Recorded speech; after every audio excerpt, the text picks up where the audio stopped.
Hello, my dear creative friend. How about a little bit of whimsy today? I'm going to read to you from this little book about the proximity of the moon.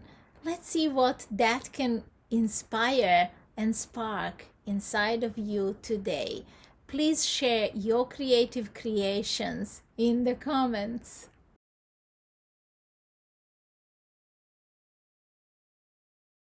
The distance of the moon.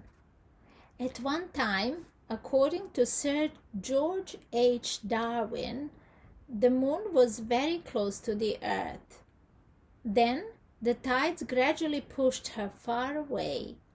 The tides that the moon herself causes in the earth's waters, where the earth slowly loses energy. How well I know! The rest of you can't remember, but I can. We'd had her on top of us all the time, that enormous moon. When she was full, nights as bright as day, but with a butter-colored light. It looked as if she were going to crush us. When she was new, she rolled around the sky like a black umbrella blown by the wind. And when she was waxing, she came forward with her horns so low she seemed about to stick into the peak of a promontory and get caught there. But the whole business of the moon's phases worked in a different way then, because the distance from the sun were different, and the orbits and the angle of something or other, I forgot what. As for eclipses with Earth and Moon stuck together the way they were, why, we had eclipses every minute, naturally. Those two big monsters managed to put each other in the shade constantly. First one, then the other. Orbit. Oh, elliptical, of course. For a while it would huddle against us, and then it would take flight for a while. The tides, when the moon swung closer, rose so high nobody could hold them back. There were nights when the moon was full and very, very low, and the tide was so high that the moon missed a ducking in the sea by a hair's breadth. Well, let's say a few yards anyway. Climb up on the moon? Of course we did. All you had to do was row out to it in a boat, and when you were underneath, prop a ladder against her and scramble up. The spot where the moon was lowest as she went by was off the zinc cliffs. We used to go out with those little rowing boats they had in those days, round and flat, made of cork.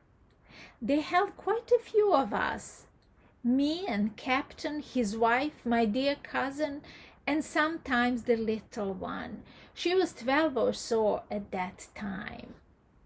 On those nights, the water was very calm, so silvery it looked like mercury, and the fish in it, violet-colored, unable to resist the moon's attraction, rose to the surface.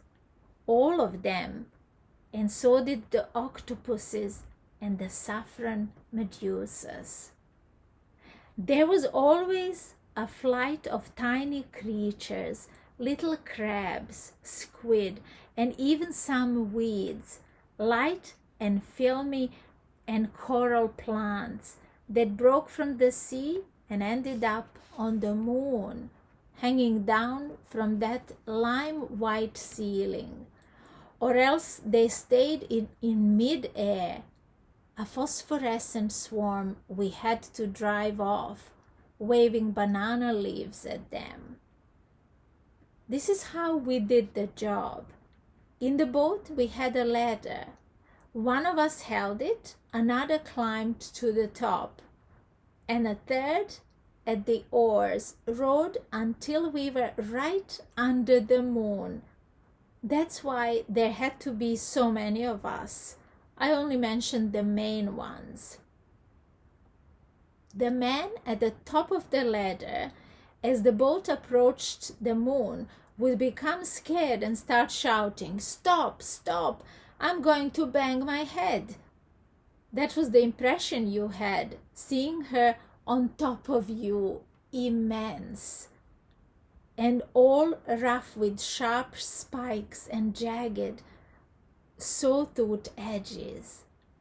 It may be different now, but then the moon, the part that passed closest to the earth and almost scraped it, was covered with a crust of sharp scales. It had come to resemble the belly of a fish, and the smell too, as I recall, if not downright fishy, was faintly similar, like smoked salmon.